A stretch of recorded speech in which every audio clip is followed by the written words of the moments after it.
Hello, I am Dr. Satish Pattan-Shetty, laparoscopic and bariatric surgeon from Pune, Maharashtra. आज हम discuss करेंगे can we prevent गॉलस्टोन्स। क्या हम गॉलस्टोन्स prevent कर सकते हैं? कर सकते हैं। अगर आपको एक लाइफस्टाइल में अगर आप चेंजेस ला सकते हैं जिसमें हम बिल्कुल फैटी फूड नहीं खाएंगे, फ्राइड फूड नहीं खाएंगे, जिसमें वेट गेन की चांसेस नहीं है, अगर ओबेसिटी नहीं रहेगा, अगर ऐसा हो सकता है, रेगुलर एक्सरसाइज करेंगे, नेचुरल डाइट पे ज़्यादा रहेंगे तो गॉलस्टोन्स प्रिवेंट हो सकते हैं। गॉलस्टोन्स ये बीमारी if you see this is a lifestyle disease जो लास्ट 50 सालों में ज़्यादा आ गई है। 50 सालों के पहले जो हम अपने प्रीवियस जनरेशन्स जो है अगर देखेंगे तो they were on a more of a natural diet. उनका घर का खाना ज़्यादा रहता था। नेचुरल डाइट मतलब नेचुरल फ्रूट्स, वेजिटेबल्स ये ज़्यादा रहता था। उनमें ज़्यादा बाहर का पिज़्ज़ा, ब्रेड या फिर फैटी फूड या फिर ज़्यादा पार्टीज ऐसे कुछ रहते नहीं थे, because their lifestyle was different, their lifestyle was much more natural. But gallstones is much more common in urban lifestyle, क्योंकि अभी अपने लाइफस्टाइल में पार्टी ज़्यादा होती है, अपना बाहर का खाना ज़्यादा होता है, फ्राइड फूड ज़्यादा होते हैं, सेलिब्रेशन ज़्यादा होते हैं, हर एक बात में सेलिब्रेशंस रहता है।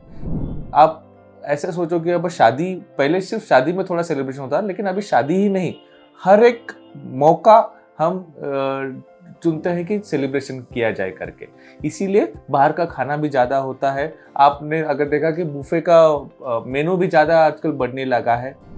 So because of all this eating outside food, eating more of high carbohydrate, simple carbohydrates food, more of sweets, more of fried food, उसकी वजह से अपना वजन भी बढ़ता है, which is also very common factor for gallstone disease.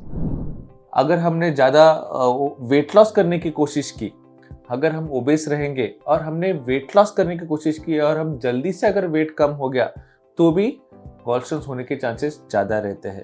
इसीलिए specially after pregnancy, क्योंकि प्रेगनेंसी में वेट बढ़ता है, हर एक प्रेग्नेंट फीमेल का ड्यूरिंग प्रेगनेंसी वेट बढ़ता है, एंड आफ्टर प्रेगनेंसी जब वो वेट कम करते हैं तो वो एक रैपिड वेट लॉस होता है और उसकी वजह से भी गॉलस्टोन्स होने के चांसेस ज़्यादा रहते हैं। So these are all factors which are responsible for increase in the gallstone formation.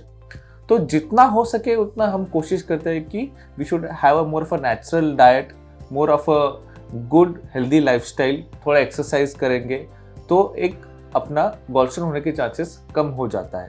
लेकिन गॉलस्टोन्स भी अगर हो गए तो डरने वाली बात नहीं रहती, क्योंकि गॉलस्टोन्स होने के बाद भी अगर उसका ट्रीटमेंट अर्ली किया जाए तो उसको कॉम्प्लिकेशन से हम श्योरली प्रिवेंट हो सकते हैं और एक अच्छा नॉर्मल जीवन हम बिता सकते हैं। और कुछ रीजंस है जिसमें गॉलस्टोन होने के चांसेस ज़्यादा है, जैसे कि आजकल इंटरमिटेंट फास्टिंग या फिर Dixit diet, which is a very common fad nowadays, wherein we want to lose weight.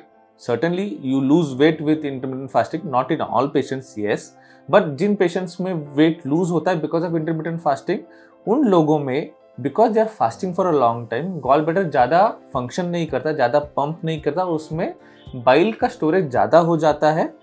Bile का स्टोरेज ज़्यादा होने की वजह से उसमें कॉन्सेंट्रेशन ज़्यादा होता है और उसमें स्टोन होने के चांसेस भी ज़्यादा रहते हैं। So patients who are doing intermittent fasting, उनमें गॉलस्टोन के होने के चांसेस ज़्यादा रहते हैं।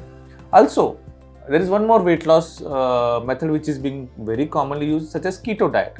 Keto diet में we use more of fatty food. Fatty diet ज़्यादा रहता है, less carbohydrates, more of fatty and more of protein food.